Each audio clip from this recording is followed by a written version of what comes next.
عايز تتعلم اللغة الإنجليزية بسرعة وبطريقة صح؟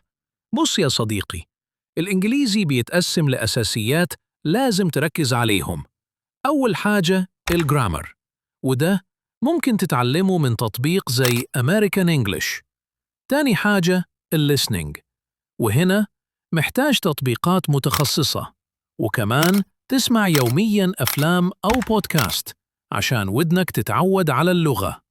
ثالث حاجة القراءة، وهنا في تطبيقات بتساعدك تقرأ مقالات وقصص بسيطة لحد ما مستواك يعلى. وكمان عندك قنوات يوتيوب ممتازة زي قناة American English وقناة للمنهج الدراسي بتاعك تساعدك في المدرسة، غير قنوات مخصوصة للليسنينج.